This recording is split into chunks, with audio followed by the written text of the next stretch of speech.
Assalamualaikum warahmatullahi wabarakatuh. Salam sejahtera untuk kita semua.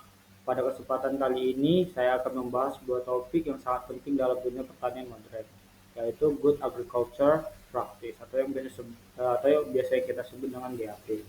Perkenalkan, nama saya Alfa Tangga Mahardi dengan 2203009, mengambil mata kuliah manajemen mutu proyek pertanian yang diampu oleh dosen pengampu Bapak Wahyu Isnanda Nasution. Di sini kita akan membahas topik Good Agriculture Product atau biasa kita sebut dengan GAP. Mengapa topik ini penting untuk kita bahas? Karena pertanian saat ini tidak hanya dituntut untuk menghasilkan banyak produk, tetapi juga produk yang aman, berkualitas, ramah lingkungan, dan memberikan keuntungan ekonomi bagi petani sendiri. GAP ini hadir sebagai jawaban atau eh, sebagai jawaban atas tantangan permasalahan produk pertanian. Melalui presentasi ini, kita akan mempelajari apa itu GAP, tujuan dan manfaatnya, tren pasar, prinsip-prinsip dasar, pilar-pilar utama yang harus diterapkan. Saya juga akan memberikan contoh kasus nyata di lapangan agar kita bisa memahami relevansi GAP dengan kondisi pertanian kita sehari-hari. Mari kita mulai. Good Agriculture Practice atau biasa kita sebut GAP.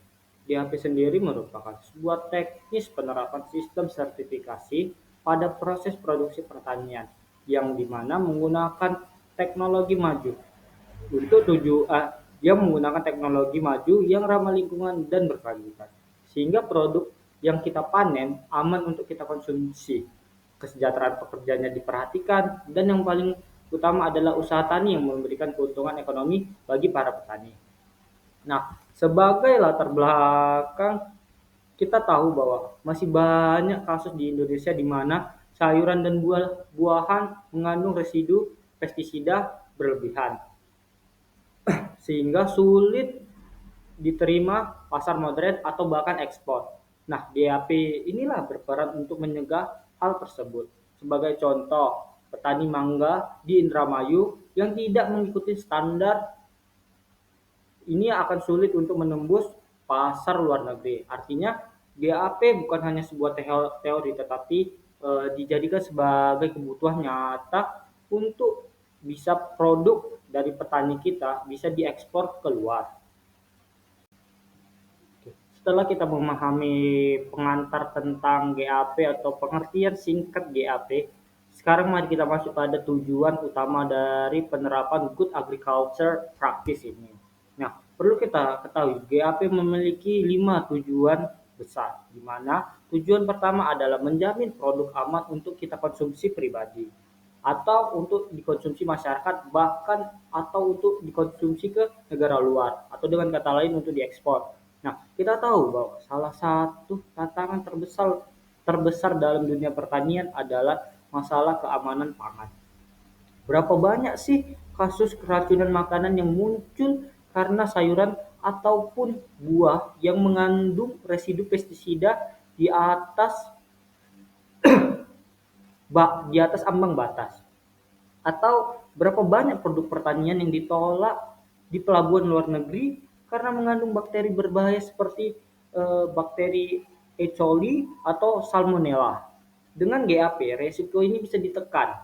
GAP mengatur agar pestisida digunakan sesuai dosisnya. Ada interval waktu panen, air irigasi bebas kontaminasi, serta kebersihan alat panen dan packing dijaga. Bahkan kasus-kasus yang baru-baru aja seperti kasus kontaminasi udang faname di Amerika Serikat, nah itu sebagai salah satu contoh penerapan GAP yang mungkin sudah diterapkan tapi tetap terjadi kesalahan yaitu berupa kontaminasi dari produk sehingga pihak Amerika Serikat menahan produk udang faname kita untuk tidak diekspor lagi. Nah, tujuan yang kedua adalah menjaga kualitas dan konsistensi produk.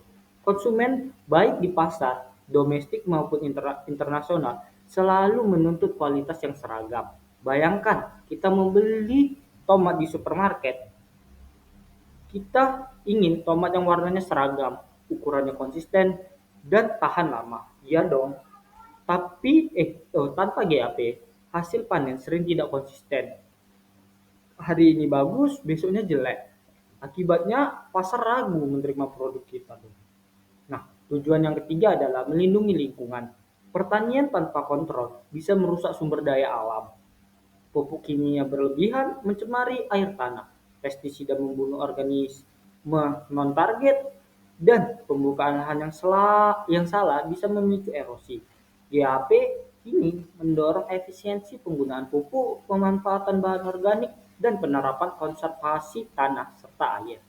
Nah, untuk tujuan keempat adalah melindungi kesehatan dan keselamatan para pekerjanya. Petani seringkali tidak dilengkapi alat pelindung diri saat menyemprot pestisida. Mereka terpapar bahan kimia yang berbahaya dan dalam jangka panjang bisa menimbulkan gangguan kesehatan serius. GAP ini mewajibkan penyediaan APD, pelatihan keselamatan kerja, hingga fasilitas sanitasi dasar. Nah, tujuan yang kelima atau tujuan yang terakhir adalah meningkatkan akses pasar melalui sertifikasi. Produk pertanian yang memiliki sertifikasi GAP lebih mudah diterima di supermarket, hotel, restoran, hingga pasar ekspor. Contohnya ini, kita kan di daerah Aceh, kita tahu dong kopi gayo itu terkenal. Nah, kita ambil contoh kopi gayo yang sudah mengikuti standar keberlanjutan termasuk GAP.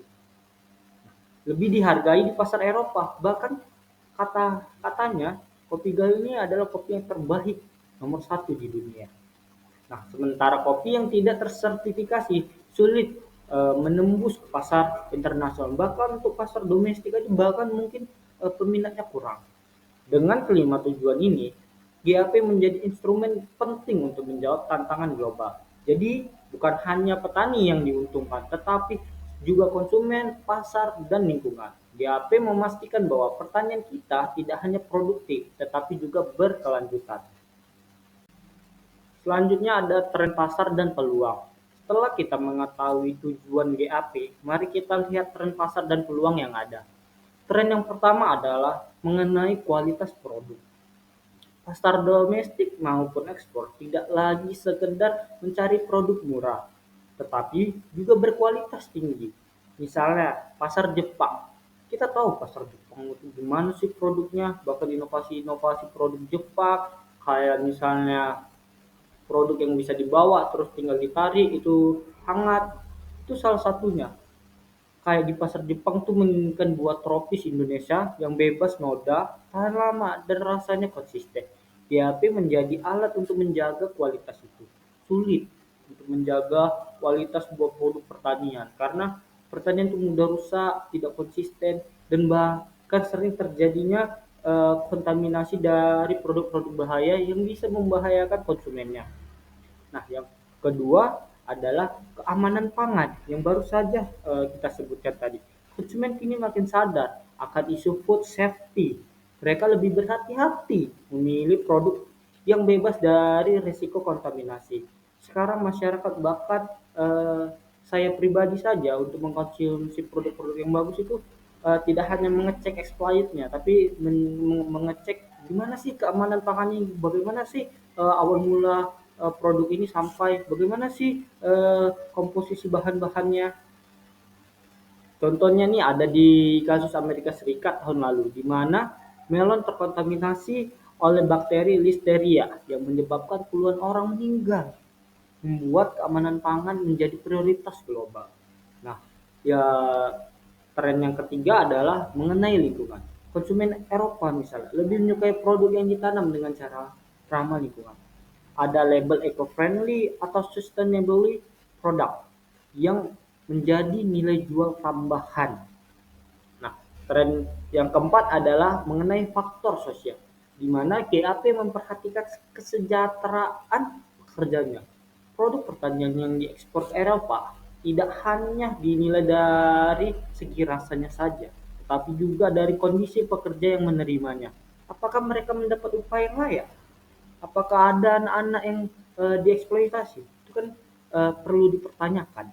Nah, tren yang kelima adalah mengenai ekonomi. Dengan GAP ini, petani bisa menekan biaya produksi melalui penggunaan input yang efisien, sekaligus mendapatkan harga jual yang lebih tinggi dari sertifikasinya dong. Nah, Kasus nyata bisa kita lihat dari Vietnam, di mana produk hortikultura mereka berhasil menembus pasar Eropa bahkan Timur Tengah karena konsisten dengan GAP-nya. Sementara kita lihat Indonesia, banyak produk yang ditolak karena masalah apa? Ya, keamanan pangannya. Ini adalah peluang besar yang belum kita maksimalkan. Dengan memahami tren ini, kita bisa melihat bahwa GAP bukan hanya sekedar tuntutan, tetapi juga peluang untuk meningkatkan daya saing pertanian Indonesia. Oke, sekarang kita akan masuk ke yang sangat penting, yaitu mengenai prinsip GAP. Mari kita lihat satu persatu. Ada 6 prinsip utama GAP yang perlu kita pahami dengan secara mendetail. Yang pertama ada prinsip mengenai keamanan pangan. Prinsip pertama ini atau biasa kita sebut dengan food safety. Apa sih maksudnya? Apa sih maksud dari food safety ini? Nah, food safety adalah semua proses pertanian dari awal hingga akhir harus diarahkan agar produk yang kita hasilkan aman untuk dikonsumsi oleh konsumen. Tidak boleh ada bahan-bahan berbahaya, tidak boleh ada kontaminasi, tidak boleh ada residu yang berlebihan. Mari kita berikan contoh. Sebuah lahan sayur menggunakan air irigasi dari sungai yang ternyata sungainya ini terkontaminasi oleh limbah industri. Secara kasat mata, sayurannya mungkin memang terlihat segar, tapi kalau kita uji, ada kandungan logam berat seperti timbal atau merkuri.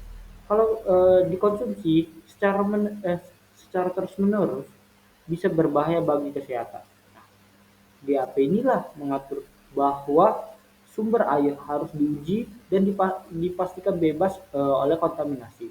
Contoh lain nih, penggunaan pestisida.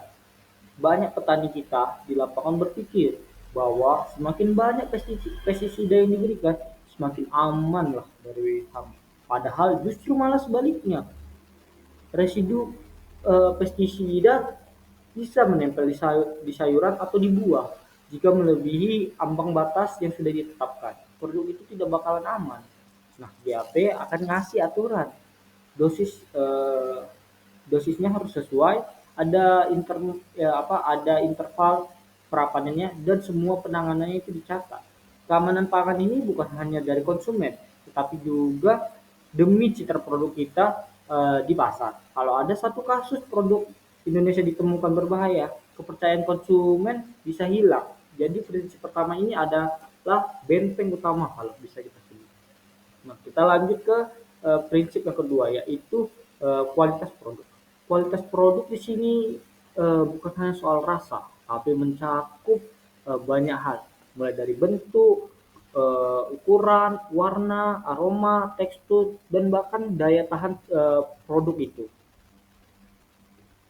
Konsumen ingin sebuah produk yang segar, menarik, dan konsisten. Mari kita bandingkan kalau kita beli apel impor, biasanya kayak mana warnanya? Seragam kan? Ukurannya mirip dan daya tahannya itu lama. Itu hasil dari standar mutu yang ketat oleh mereka. Produk lokal kita apa? Seringkali beragam. Ada yang bagus, ada yang cacat, ada yang busuk. Nah, konsumen itu jadi ragu. Kita pribadi itu jadi ragu. Mending kita kalau misalnya ada uang lebih di supermarket aja kan. Nah, GAP inilah menekankan bagaimana pengendalian mutu sepanjang rantai produksinya, mulai dari pemilihan benih yang unggul, pemupukan teratur, panen dengan alat bersih, hingga sortasi dan gradingnya. Semua itu harus menjaga kualitas. Contoh nyatanya lagi, ekspor manggis ke Cina. Nah, mereka tuh punya syarat yang ketat. Harus bebas dari getah berlebih, warna kulit sesuai standar, dan tidak ada hama. Kalau kualitas tidak sesuai, satu kontainer bisa ditolak. Bayangkan, kayak mana sih kerugian petani? Itulah mengapa kualitas adalah prinsip utama dalam GAP. Nah, lanjut prinsip ketiga, keberlanjutan atau biasa disebut dengan sustainable. Nah, pertanian itu nggak boleh hanya memikirkan panen hari ini, nggak boleh, tapi juga bagaimana panen untuk 10 sampai 20 tahun mendatang. Kalau kita habiskan pupuk kimia berlebihan hari ini, karena akan miskin unsur haranya. Kalau kita tebang pohon penahan erosi, lahan akan longsor. Nah, GAP inilah mendorong bagaimana konservasi tanah, efisiensi air, penggunaan input ramah lingkungan, dan rotasi tanaman. Semua ini untuk memastikan bahwa lahan tetap subur, air tetap bersih, ekosistem tetap terjaga. Baik, untuk contoh nyatanya itu ada di daerah Dieng. Kalian pasti tahu dong daerah Dieng itu di mana. Lahan kentang yang mengalami degradasi parah karena penanaman terus-menerus tanpa konservasi. Akibatnya apa? Tanah longsor, produktivitasnya menurun. Nah, dengan GAP inilah petani bisa diajak menanam tanaman penutup tanah, membuat teras sering, dan mengurangi pupuk kimia. Hasilnya hanya bisa kembali produktif. Jadi keberlanjutan bukan hanya sekadar slogan-slogan yang sekarang keberlanjutan, keberlanjutan, tapi sebuah kebutuhan. Tanpa keberlanjutan, pertanian hanya akan jadi bom waktu, teman-teman. Nah, selanjutnya ada prinsip yang keempat yaitu kesejahteraan pekerja. Ini hal yang sering kali diabaikan karena merasa nggak penting, nggak peduli. Gitu. Pekerja tani ini seringkali dianggap hanya tenaga murah, padahal mereka adalah ujung tombak untuk produksi pangan kita. Tanpa mereka nggak ada itu namanya panen, nggak ada itu kita bakal makan. Nah, di AP inilah menekankan aspek sosial ini.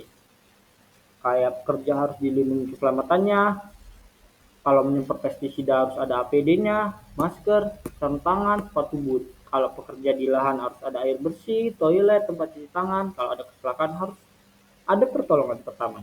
Nah, selain itu, pekerja itu harus kita beri upah yang layak dan pelatihan yang cukup. Dengan begitu, pekerja sehat, semangat, dan produktif. Nah, contohnya itu di banyak negara, produk ditolak bukan hanya karena residu, tapi juga karena masalah sosial. Kalau ada laporan pekerja anak di perkebunan, produk bisa diboykot. Jadi kegiatan pekerja ini bagian sangat penting lah dari GRP, bukan hanya sebuah tambahan saja. Nah, yang kelima itu ada nama traceability atau ketelusuran. Ketelusuran. Nah, apa maksudnya sih? Produk pertanian harus bisa ditelusuri asal-usulnya. Dari lahan mana, ditanam kapan, pakai benih apa, pupuk apa, pestisida apa, kapan panen, siapa yang memanen. Nah, semua hal tersebut itu harus dicatat. Kenapa penting? Bayangkan ada kasus konsumen sakit karena makan sayur. Kalau tidak ada catatan, kita tidak tahu penyebabnya. Tapi kalau ada traceability, kita bisa cek sayurnya dari lahan mana, pestisida apa yang digunakan, siapa yang menyemprot. Dengan begitu masalah bisa cepat ditemukan dan diperbaiki. Di pasar ekspor sendiri, traceability adalah syarat mutlak. Tanpa itu produk tidak akan diterima. GAP mewajibkan setiap petani membuat farm record book. Jadi pencatatan bukan sekadar administrasi, tapi bagian dari sistem keamanan pangan. Contoh nyata, Jepang itu sangat ketat. Mereka ingin tahu detail mana dari mana produk berasal. Kalau ada masalah mereka bisa menolak hanya dari satu kebun, bukan seluruh negara. Itulah pentingnya dari traceability. Nah, prinsip yang keenam itu adalah berbasis resiko dan bukti. Artinya GAP bukan aturan kaku, tapi pendekatan manajemen risiko. Semua bahaya potensial harus diidentifikasi, dinilai, dan diminimalkan. Dan semua itu harus berbasis bukti, bukan katanya. Misalnya kalau resiko hama tinggi, maka ada SOP monitoring hama. Kalau resiko erosi tinggi, maka ada SOP konservasi tanah. Semua tindakan harus dicatat, dipantau, dan diaudit. GAP juga mendorong perbaikan berkelanjutan atau continuous improvement. Jadi bukan sekali jalan, tapi harus diperbaiki dari waktu ke waktu. Contoh nyatanya adalah dalam audit global GAP. Auditor tidak hanya memeriksa kondisi lapang, tapi juga catatan. Kalau ada catatan lengkap, artinya risiko dikelola dengan baik. Kalau tidak ada catatan, dianggap tidak memenuhi standar. Prinsip ini membuat GAP berbeda dengan sekedar aturan pemerintah. GAP adalah sistem berbasis bukti, membuat produk kita dipercaya di pasar. Nah, Nah, kalau tadi prinsip itu ibarat sebuah filosofi, maka pilar adalah tindakan nyatanya. Nah, di sini ada 10 pilar utama GAP atau Good Agriculture Practice. Nah, yang pertama itu ada perencanaan dan pengelolaan tanah atau kita sebutnya pemilihan lokasi usaha tani. Nah, lokasi yang tepat adalah sebuah fondasi utama dalam berusaha tani. Lahan tidak boleh sembarangan dipilih. ada beberapa aspek yang harus kita perhatikan. Mulai dari kesuburan tanah, ketersediaan airnya, bebas dari penyebaran limbah industri, dan akses transportasi. Bahkan pemilihan lahan ini harus dilakukan analisis. Apakah ada logam beratnya, limbah industri, pestisida terlarang, mulai dari pH-nya, NPK, kandungan organik, pencemaran, dan lain-lain. Nah, contoh kasusnya itu banyak lahan sayuran di daerah hilir sungai tercemar limbah pabrik, sayuran yang ditanam bisa mengandung logam berat. Akibatnya produk tidak aman. Nah, GAP inilah digunakan untuk mengatur agar lahan dipilih yang bersih, airnya sehat, dan lingkungannya mendukung. Analoginya gini, saya kasih contoh. Ibaratnya kita membangun rumah. Kalau pondasinya di tanah rawa, rumahnya akan mudah roboh dong. Itu juga pertanian. Kalau lahan tidak sehat, produk juga akan bermasalah.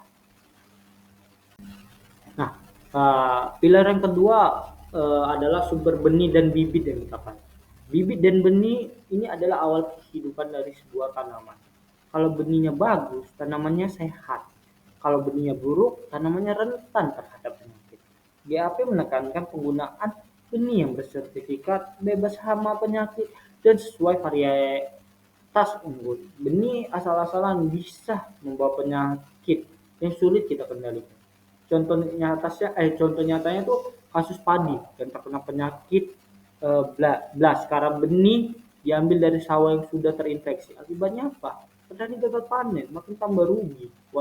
Niatnya mau gunain eh, benih yang murah, benih yang ada, tapi ya ujung-ujungnya panennya jadi rugi, malah tambah banyak pengeluarannya karena gagal panen tersebut. Nah, sedangkan kalau pakai benih bersertifikat resikonya jauh lebih kecil. Selanjutnya pilar yang ketiga itu ada media tanam, pengelolaan tanah dan air irigasi. Nah, tanah itu bukan hanya tempat berdirinya sebuah tanaman, tapi juga sumber hara, air, dan kehidupan mikroorganisme. Tanah yang sehat bakal menghasilkan tanaman yang sehat juga dong, ya kan? Nah, GAP inilah mendorong analisis tanah sebelum kita memanen, pemberian pupuk organik, rotasi tanaman, dan pengelolaan tanah yang baik. Jangan terlalu sering membalik tanah hingga mikroba mati. Jangan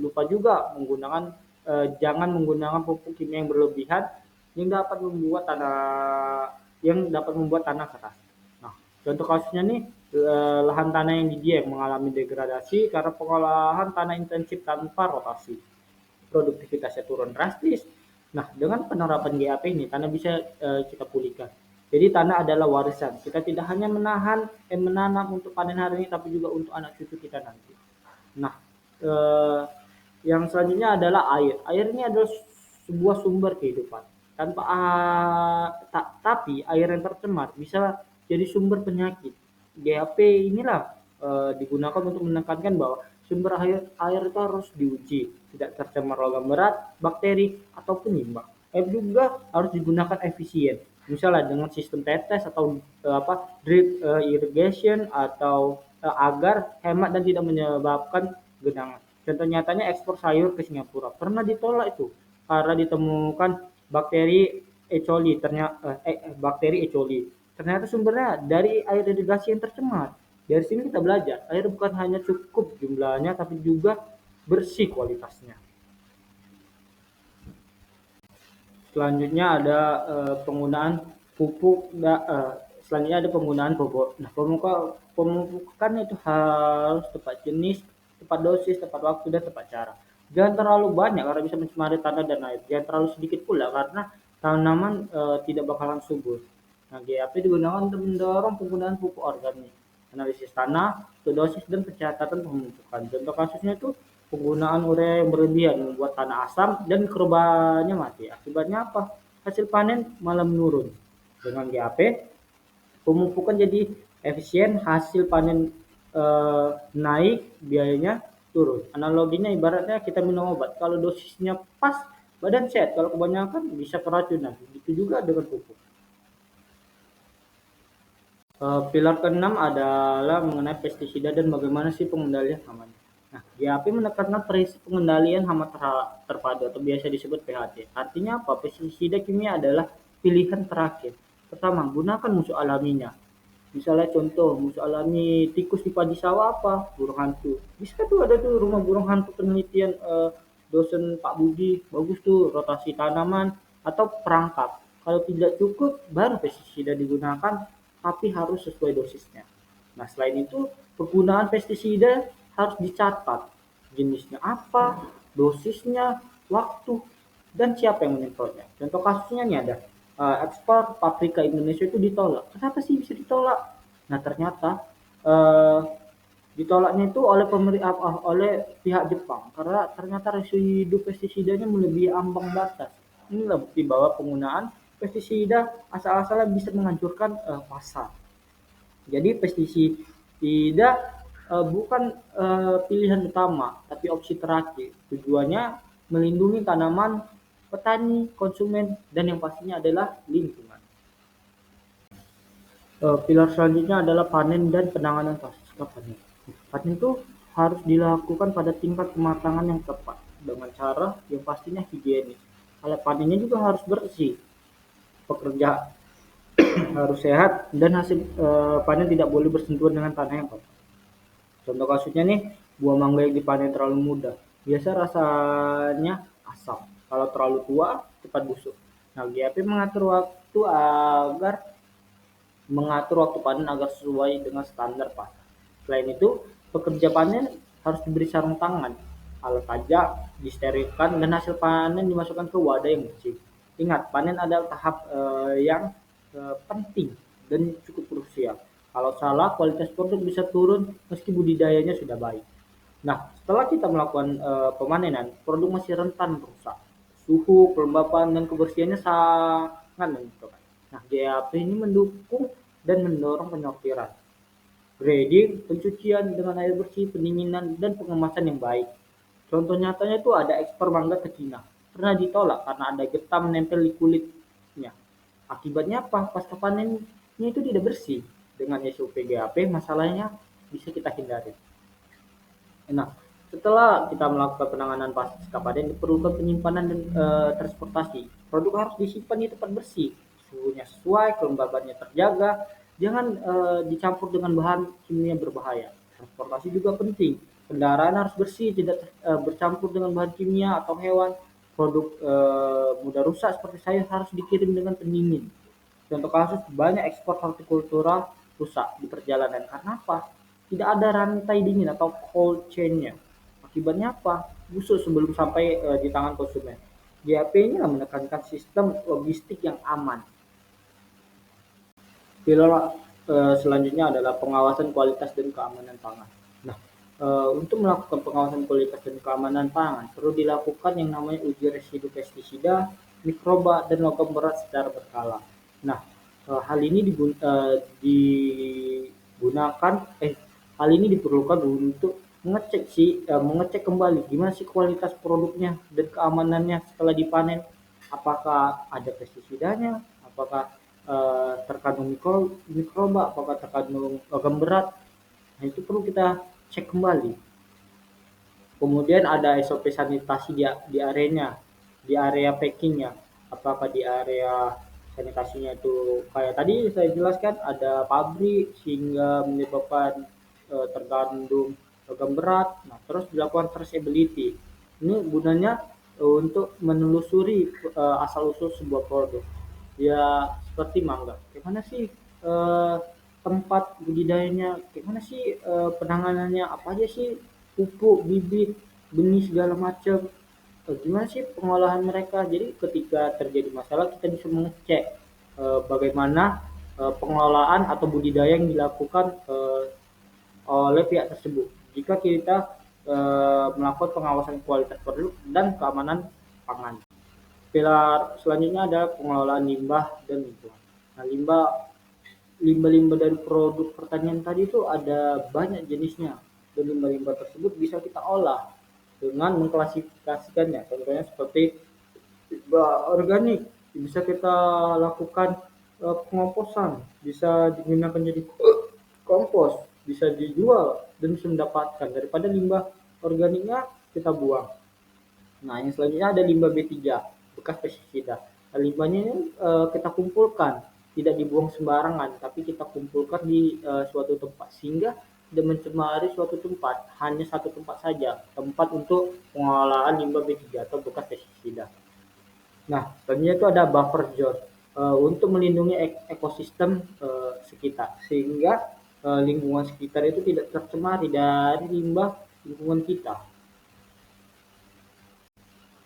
Oke, pilar yang ke-9 adalah keselamatan dan kesehatan dan keselamatan kerja. Diperlukannya penyediaan APD alat pelindung diri untuk para pekerja saat aplikasi pestisida atau panen. Nah, hal ini diperlukan untuk menghindari para pekerja terkontaminasi atau terkena dari pestisida hasil panen. Hal ini diperlukan jika terus-menerus pekerja tidak dilengkapi oleh APD, maka para pekerja tersebut akan secara perlahan kesehatannya akan terganggu oleh paparan pestisida atau bahan-bahan kimia lainnya. Kemudian ada fasilitas sanitasi di mana para pekerja ini membutuhkan air yang bersih, toilet, tempat untuk cuci tangan untuk mereka membersihkan diri atau untuk mereka setelah melakukan penyemprotan pestisida segala macam mereka bisa membersihkan diri dan mencuci tangannya. Nah, selanjutnya yang terakhir ada pelatihan keselamatan kerja dan ketiga keadilan. Nah, hal ini sangat penting untuk membekali para pekerja kita sehingga mereka paham bagaimana sih cara menghindarinya, bagaimana sih cara mengantisipasinya sehingga para pekerja tersebut kesehatan dan keselamatan kerjanya itu terjaga. Pilar yang terakhir adalah dokumentasi dan pencatatan. Semua kegiatan itu harus dicatat. Bunyinya apa, titiknya apa, pestisidanya apa, kapan dipakai, siapa pekerjanya, dan kapan panennya. Semua masuk dalam buku catatan usaha tani. Kenapa sih penting hal ini kita lakukan? Karena inilah yang disebut dengan traceability. Kalau ada masalah bisa kita telusuri. Tanpa catatan perlu kita tidak dipercaya oleh orang. Kayak mana kita misalnya kalau nggak ada catatan kita mau cek di mana yang salahnya, di mana yang kurangnya, terus misalnya ada yang komplain, kan kita bisa melakukan pengecekan dari pencatatan yang sudah kita lakukan. Nah, contoh nyatanya itu global gap di Eropa saat ini. Mereka tidak hanya melihat kondisi lahan saja, tapi juga catatan. Kalau catatannya lengkap, produk itu diterima. Kalau tidak ada, produknya ditolak. Simple. Jadi dokumentasi itu ibaratnya adalah paspor bagi produk pertanian kita. Tanpa paspor, produk kita itu tidak bisa menembus pasar modern maupun pasar ekspor. Tadi kita sudah membahas soal prinsip GAP, kita juga sudah membahas 10 pilar utama yang harus diterapkan di lapangan. Sekarang mari kita kita cek kayak mana sih kondisi di realita di lapangannya. Terus bagaimana sih GAP itu diterapkan di lapangan? Apa saja contoh keberhasilannya? Apa saja tantangan yang masih kita hadapi? Terus kenapa sih ini penting? Kenapa teori tanpa contoh itu sangat sulit untuk kita bayangkan. Nah, dengan kasus nyata kita bisa belajar bagaimana GAP memberikan dampak positif sekaligus apa hambatan yang perlu diatasi agar GAP bisa lebih bagus diterapkan. Nah, mari kita mulai beberapa kasus keberhasilan GAP, kemudian kita bahas tantangan yang dihadapi. Nah, yang poin pertama itu ada gimana sih keberhasilan penerapan GAP. Yang contoh pertama tuh kita ambil lah jeruk karo di Sumatera Utara. Salah satu contoh keberhasilan penerapan GAP di Indonesia ini adalah jeruk karo. Kita tahu kan jeruk karo yang di beras tadi itu. Dulu ya, jeruk karo hanya dipasarkan di pasar lokal Sumatera Utara. Dan ini itu kesulitan menjual dengan harga tinggi karena kualitasnya itu tidak seragam. Banyak residu pestisida dan penanganan pasca panennya itu seadanya aja. Seadanya aja, cuma mudah itu doang. Namun setelah ada pendampingan GAP, mulai dari pemilihan bibit unggul, penggunaan pestisida sesuai aturan panen, higienis, hingga pencatatan usaha tani, kualitas jeruknya meningkat pesat. Hasilnya apa? Jeruk karo itu bisa masuk ke pasar modern dan bahkan kalian tahu menembus ekspor ke negara Singapura. Harga jualnya naik, kepercayaan konsumen meningkat, dan petani mendapatkan keuntungan yang lebih besar. Jadi pelajaran dari kasus ini adalah GAP itu benar-benar membuka akses pasar baru yang sebelumnya tidak mungkin untuk dicapai. Nah, yang kedua nih ada di daerah kita Aceh Utara, daerah Aceh maksudnya, Kopi Gayo yang ada di Aceh. Nah, Kopi Gayo itu terkenal, bahkan sangat terkenal di dunia. Karena apa? Cita rasanya yang khas. Tapi rasa saya tidak cukup untuk bersaing di pasar global. Seperti yang udah kita bahas, nggak hanya rasa, bentuk segala macam semua, pekerjaannya segala macam. Nah, pasar Eropa misalnya menuntut kepastian bahwa kopi diproduksi dengan cara yang ramah lingkungan dan aman. Petani kopi Gayo kemudian menerapkan GAP-nya, mulai dari penggunaan pupuk organik, konservasi tanah di daerah pegunungan mereka, penjataan usaha tani, dan penanganan pasca panen yang higienis. Hasilnya apa? Kopi Gayo tidak hanya dikenal enak, tapi juga mendapatkan sertifikat keberlanjutan yang sejalan dengan GAP. Akibatnya apa? Kopi Gayo bisa dijual dengan harga yang lebih premium di pasar internasional. Ini bukti bahwa GAP membuat produk lokal bisa naik kelas bahkan menjadi ikon dunia. Bahkan eh, saya pernah ikut seminar baru-baru ini minggu lalu lah, mengenai eh, kopi Gayo dari PT Olah. Mereka tuh menceritakan ternyata kopi itu kan dibagi tiga, ada yang natural, terus di kopi ada yang natural, ada yang semi wash, dan ada yang apa ya, ada yang campuran atau catokan itu. Nah, jadi kopi yang natural itu ternyata di pasar Eropa, khususnya orang Itali itu kan kalau minum espresso nggak kayak kita lama, harus langsung 11 langsung diminum kan, bahkan satu hari itu orang Itali itu bisa 13 kali untuk minum. Nah, mereka tuh gunain bubuk kopi Gayo Aceh, dan PT Olam itu yang mengirimkannya ke sana. Nah, mereka menggunakan bibit apa jenis kopi natural, dan bahkan kopi natural inilah eh, yang lebih banyak itu semi wash, tapi harganya yang lebih mahal itu ada kopi natural karena rasanya itu kuat asam lebih kuat asamnya, karena kopi natural itu eh, getahnya itu pas pengolahan nggak dibersihkan. Kalau semi wash kan itu udah ada pencucian segala macam sehingga rasanya itu lebih soft, lebih enak gitu kan. Sedangkan kalau kopi natural untuk orang Eropa, mereka lebih suka itu karena rasanya itu lebih asam. Nah, selanjutnya eh, contoh yang ketiga itu ada mangga di Indrapura, teman-teman. Jadi mangga di Indrapura ini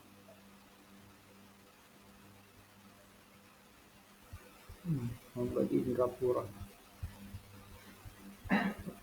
Jadi di mangga Indrapura.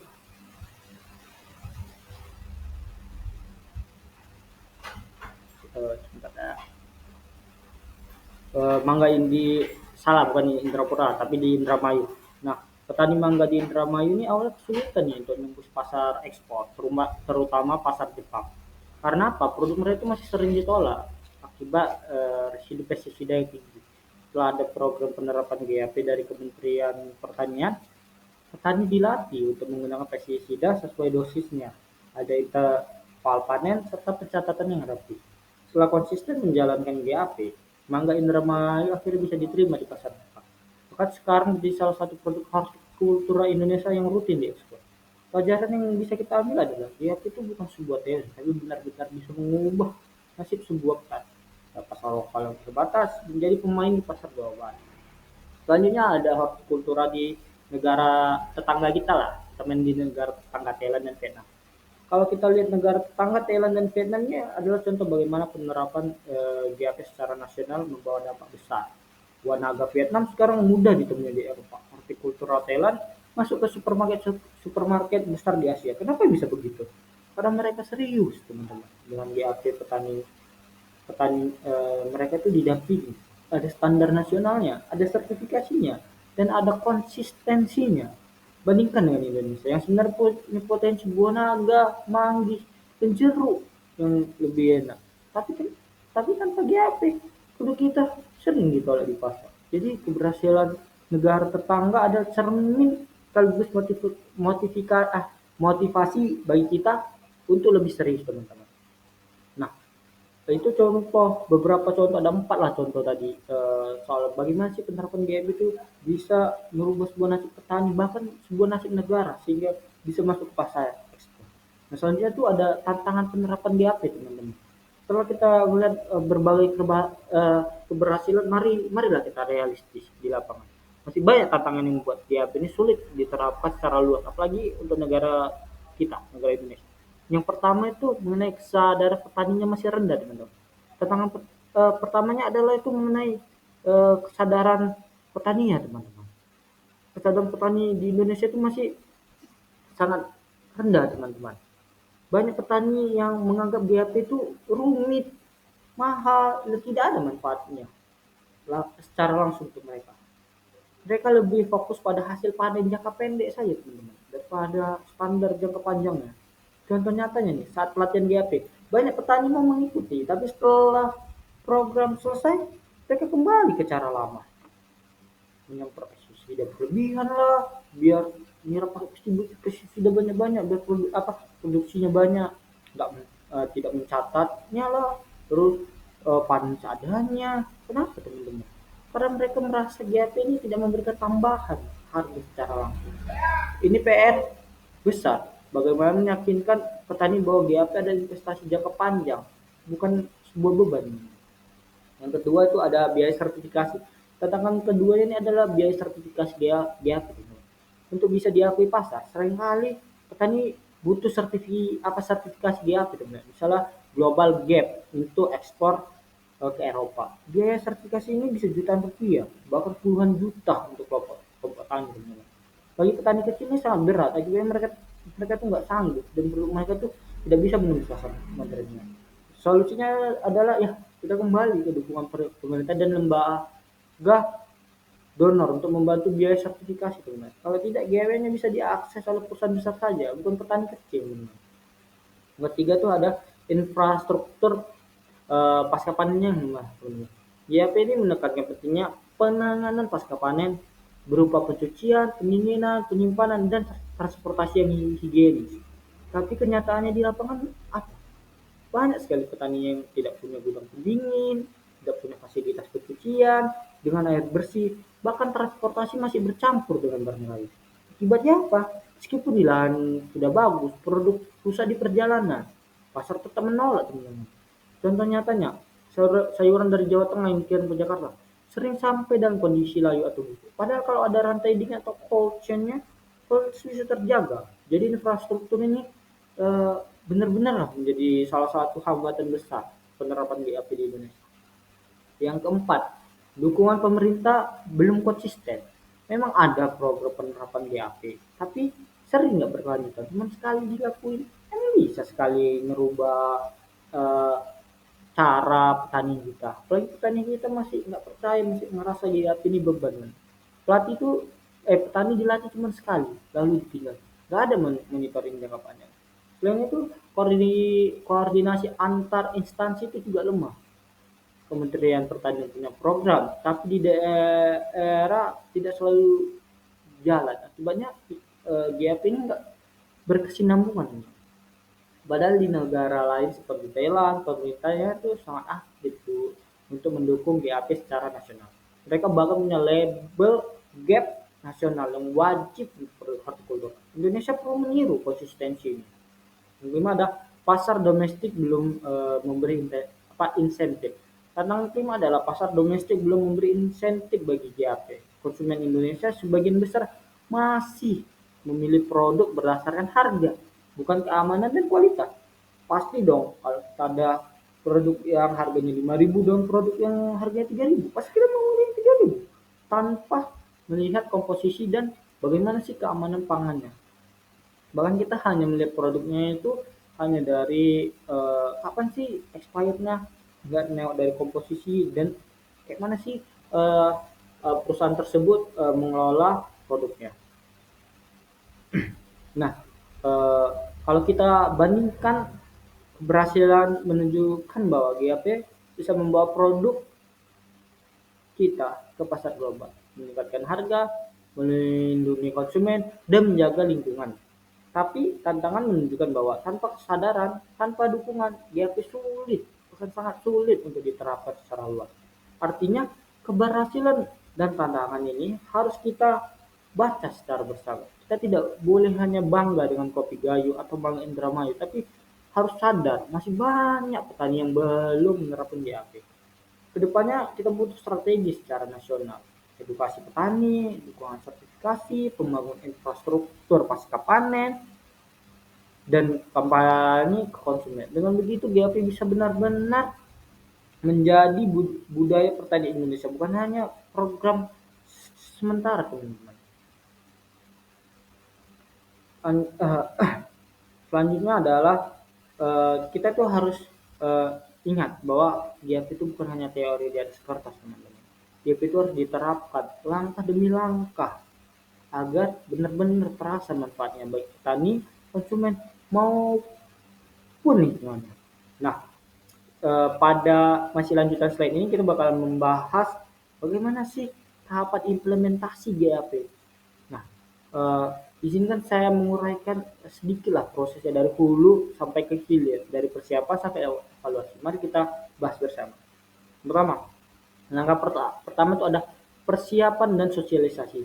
Sebelum GAP diterapkan, petani dan kelompok tani harus tahu dulu apa itu GAP, mengapa penting, dan bagaimana cara menjalankannya, teman-teman. Banyak kegagalan GAP di lapangan terjadi karena petani tidak benar-benar paham manfaatnya. Mereka hanya ikut-ikutan program, tapi setelah selesai kembali ke cara lama. Sosialisasi bisa dilakukan lewat pelatihan, penyulutan, demplot atau demonstrasi plot, dan kunjungan lapangan ke daerah yang sudah berhasil. Contoh nyatanya di Indramayu, program GAP berhasil diterapkan pada Mangga setelah ada demplot yang memperlihatkan hasil secara nyata. Petani melihat dengan mata kepala sendiri bahwa pohon mangga yang dikelola dengan GAP lebih sehat, hasilnya lebih bagus, dan bisa dijual lebih mahal. Dari situ mereka baru percaya. Karena orang-orang kita tuh harus dikasih bukti dulu. Analoginya ibarat kita mengajak orang diet sehat. Kalau hanya teori, orang belum percaya. Tapi kalau ditunjukkan hasil nyata pada tubuh orang yang berhasil, baru yakin. Begitu juga GAP.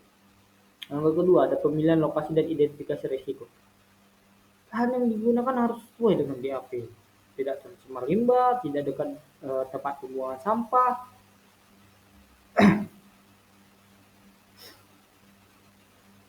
Baru eh,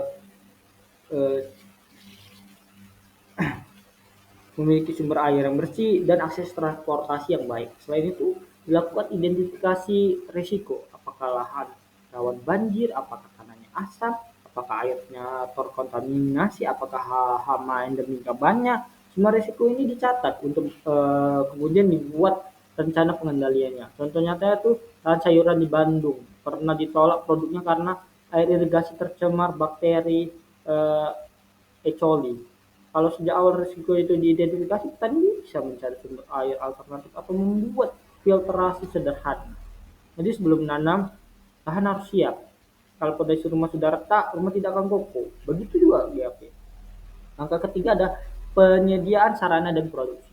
Ini mencakup benih bersertifikat, pupuk yang sesuai rekomendasi, pestisida yang legal dan terdaftar, serta alat pelindung diri atau APD untuk pekerjanya. Semua sarana produksi harus dicatat asal-usulnya. Kenapa ini penting? Karena benih dan pupuk ilegal seringkali menjadi sumber masalah. Benih tidak jelas, asalnya bisa membawa penyakit. Pupuk oplosan bisa merusak tanah, pestisida ilegal bisa meninggalkan residu berbahaya. Nah, contoh kasusnya itu banyak ekspor hortikultura kita ditolak karena petani memakai pestisida tidak terdaftar di negara tersebut. Dengan GAP, semua sarana produksi harus jelas asal-usulnya sesuai standar dan digunakan dengan tepat. Jadi untuk pertanian itu benar-benar aman. Langkah keempat ada penerapan budidaya sesuai GAP. Ini inti dari usaha tani. Semua kegiatan dari tanam sampai panen harus mengikuti SOP GAP, mulai dari pemupukan tepat dosis dan waktu, pengendalian hama dan eh, pengendalian hama dengan prinsip pengendalian hama terpadu, sanitasi lahan dijaga, air irigasi digunakan efisien, pekerjaan dilengkapi dengan APD. Kemudian budidaya sesuai GAP memang lebih disiplin dibandingkan cara tradisional. Tapi hasilnya sepadan, tanaman lebih sehat, kualitas lebih bagus, dan resiko kontaminasi lebih rendah, teman-teman.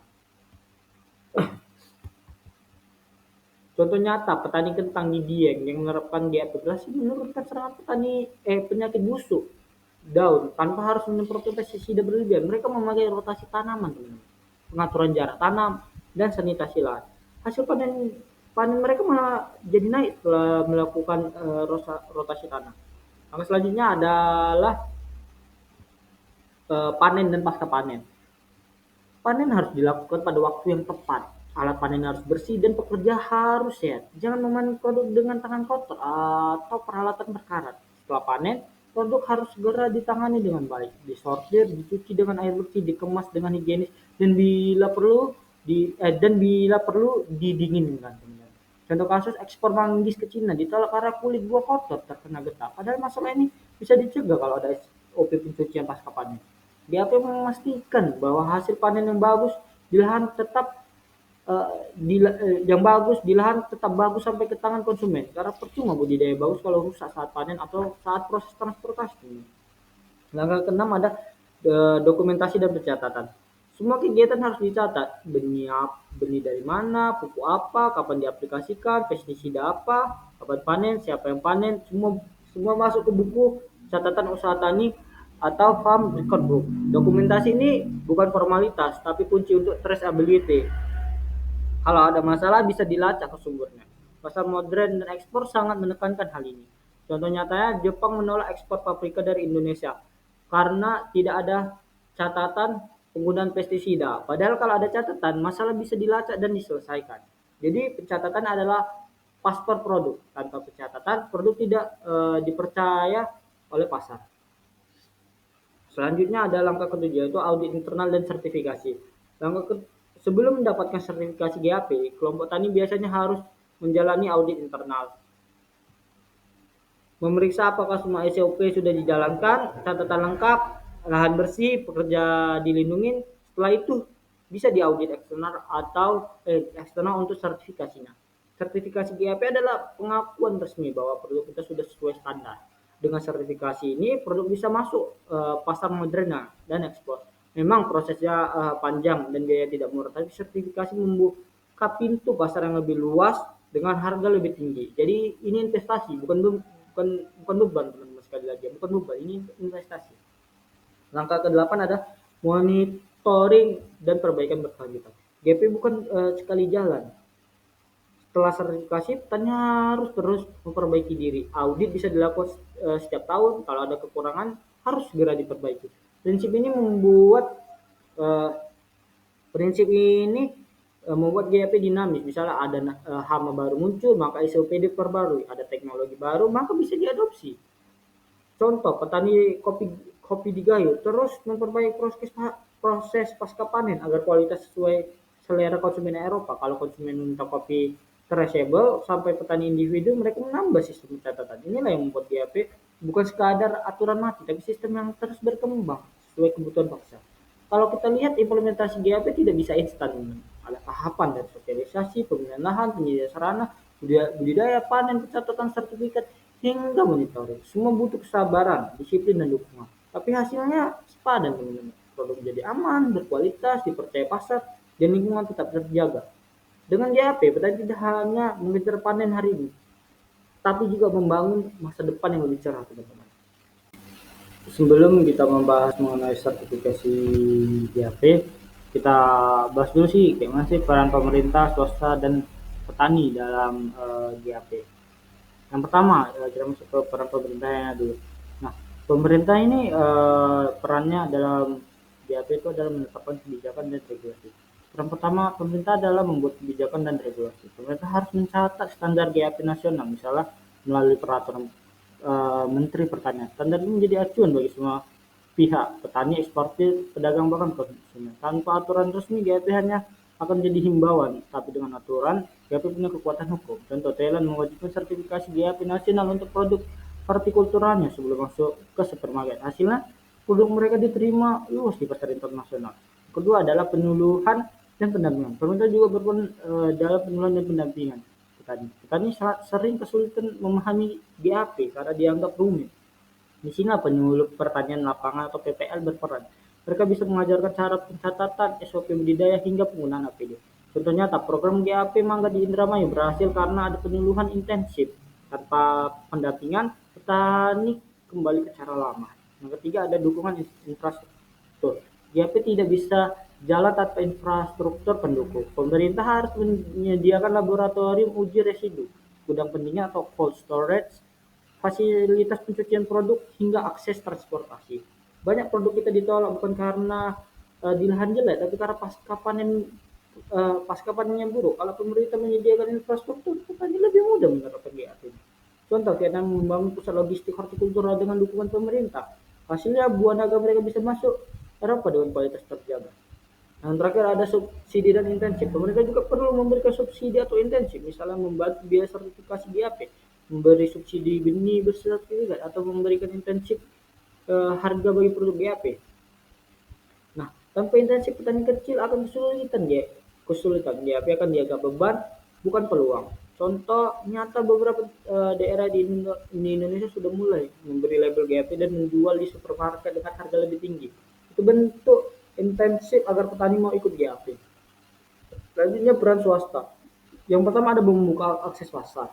Swasta terutama perusahaan agribisnis dan eksportir punya peran besar dalam membuka akses pasar maupun membuka akses pasar. Mereka bisa menjadi jembatan antara petani dan konsumen modern, baik domestik maupun internasional. Contohnya, perusahaan eksportir kopi bekerja sama dengan petani gayo. Mereka memberi pendampingan GAP, lalu membeli kopi dengan harga premium untuk dijual ke Eropa. Petani untung, perusahaan juga untung. Yang kedua ada kemitraan dan kontrak farming. Swasta bisa membangun kemitraan dengan petani dengan sistem kontrak farming. Perusahaan memberi benih, pupuk, pelatihan GAP, lalu membeli hasil panen sesuai standar. Jadi perusahaan hortikultura di Jawa Barat bersama dengan petani sayur, mereka memberi pelatihan GAP, lalu membeli produk untuk dipasok ke supermarket. Petani punya kepastian pasar, perusahaan punya pasokan stabil. Yang ketiga ada investasi teknologi dan inovasi. Swasta juga berperan dalam investasi teknologi. Cold chain, mesin sortasi, aplikasi digital untuk pencatatan usaha tani, semua ini sering datang dari investasi swasta.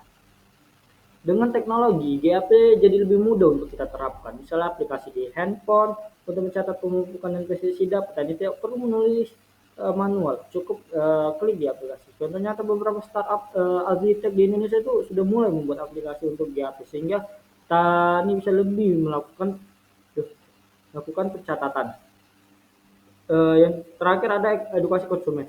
Swasta juga bisa berperan dalam edukasi konsumen. Supermarket, restoran, atau kafe bisa memberi label bahwa produk mereka dari petani GAP. Dengan begitu konsumen tahu dan mau membayar lebih. Contoh di Jepang, label GAP menjadi nilai jual. Konsumen percaya karena ada jaminan kualitas di keamanan. Dan terakhir ada peran petani. Yang pertama itu ada disiplin dalam penerapan GAP. Petani adalah aktor utama. Peran mereka adalah disiplin menerapkan GAP, mulai dari pemilihan benih, penggunaan pupuk, pencatatan hingga panen dan pasca panen. Tanpa komitmen petani, dukungan pemerintah dan swasta tidak ada artinya.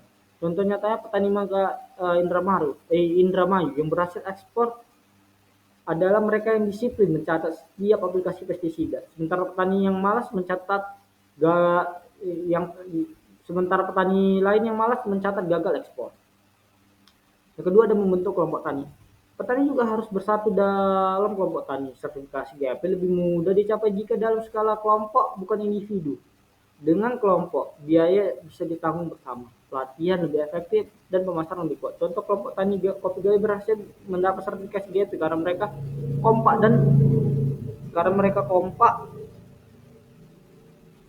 dalam kelompok, bukan jalan sendiri-sendiri. Yang ketiga ada terbuka terhadap inovasi. Petani harus mau belajar dan terbuka dalam inovasi teknologi. Kadang ada petani yang menolak perubahan karena merasa caranya sudah benar. Padahal pasar terus berubah, tuntutan konsumen makin tinggi. Dengan keterbukaan, petani bisa mengadopsi cara baru, pupuk organik cair, aplikasi digital, teknik panen higienis, semua ini Ini memperkuat GAP. Analoginya kalau kita masih pakai mesin tik di era komputer, kita akan tertinggal. Begitu juga pertanian atau inovasi. Kalau kita lihat peran pemerintah swasta dan petani ini saling melengkapi. Pemerintah memberi aturan, penyuluhan, infrastruktur dan intensif, swasta memberi akses pasar, kemitraan, teknologi dan edukasi konsumen, petani menerapkan GAP di lapangan, membentuk kelompok dan terbuka pada inovasi. Kalau ada salah satu bilang GAP tidak akan berhasil. Kalau hanya petani mereka kesulitan akses pasar, kalau hanya swasta mereka butuh pasokan standar dari petani, kalau hanya pemerintah program berhenti di kertas. Tapi kalau ketiga bekerjasama GAP bisa menjadi budidaya pertanian nasional. Kalau kita pikir-pikirlah peran tiga pihak ini ibaratnya sebuah orkestra.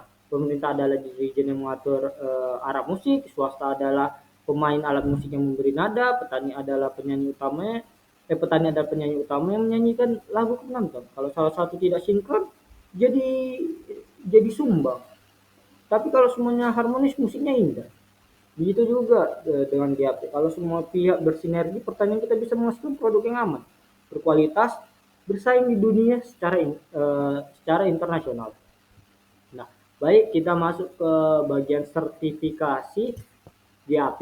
Nah, di sini ada 5 sertifikasi GAP. Ada Europe GAP atau itu GAP-nya Eropa, ada USDA GAP, dari Amerika Serikat ada Global GAP, secara umum ada GGAP dari Jepang, dan ada SNI GAP atau dari negara kita.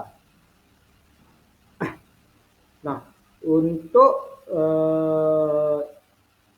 kenapa 5 ini penting? Ini ada tiket masuk ke pasar, tiket untuk supaya produk kita itu bisa diekspor. Kasusnya ini ada nanas Lampung hanya diterima di Eropa setelah global GAP, perbedaan standar antar negara. Jadi tiap-tiap negara tuh ada standar GAP-nya. Jadi kita tuh harus menyesuaikan apakah GAP kita sudah sesuai, apakah belum, dan perlu diingatkan juga GAP tiap negara tuh beda. Contoh ada kasus anggur yang ditolak itu di negara mana gitu kan. Ternyata di GAP negara mereka itu udah sesuai, tapi ternyata di negara lain nggak sesuai karena beda-beda. Jadi GAP ini, sertifikat GAP ini nggak hanya satu, tapi kita harus mengetahui tujuan kita kemana. Apakah sudah sesuai dengan GAP tempat tujuan kita, itu perlu kita cek dan perlu kita persiapkan sehingga tidak terjadi kasus seperti anggur Merkos apa itulah pokoknya. Selanjutnya adalah audit verification checklist atau good agriculture practice. Nah, untuk memperoleh sertifikasi itu ada proses audit dan verifikasinya. Auditor akan menggunakan checklist yang sangat detail, mulai dari kebersihan lahan, penggunaan input, sanitasi, hingga pencatatan. Contoh nyatanya itu USDA GAP, checklist mencakup lebih dari 100 poin pemeriksaan. Hasil di lapangan menunjukkan banyak petani gagal sertifikasi bukan karena produksi jelek, tetapi karena pencatatannya yang tidak rapi. Oleh karena itu dokumentasi menjadi aspek penting dalam GAP ya teman-teman. Nah, teman-teman juga bisa ngecek kayak mana sih bentuk verifikasi checklist itu, bisa teman-teman buka yang ada di link ya teman-teman. Sebagai penutup, mari kita simpulkan. Yang pertama itu ada GAP itu adalah fondasi pertanian modern. Yang kedua, GAP menjawab tuntutan pasar global. Yang ketiga, GAP memberi manfaat ganda bagi konsumen, petani, lingkungan, dan pekerja. Tapi tantangan masih ada. Kesadaran, biaya, infrastruktur, dukungan, dan konsumen domestik. Karena itu, kita butuh strategi berupa edukasi, dukungan pemerintah, kemitraan swasta, edukasi konsumen, dan digitalisasi. Dengan langkah-langkah ini, saya yakin GAP bisa menjadi budidaya pertanian nasional. GAP bukan lagi program proyek, tapi menjadi cara hidup petani Indonesia. Kalau kita semua berkomitmen, pertanian tidak hanya memberi pangan cukup, tapi juga pangan yang sehat, berkualitas, berkelanjutan, dan berdaya saing di dunia internasional. Terima kasih teman-teman. Wassalamualaikum warahmatullahi wabarakatuh.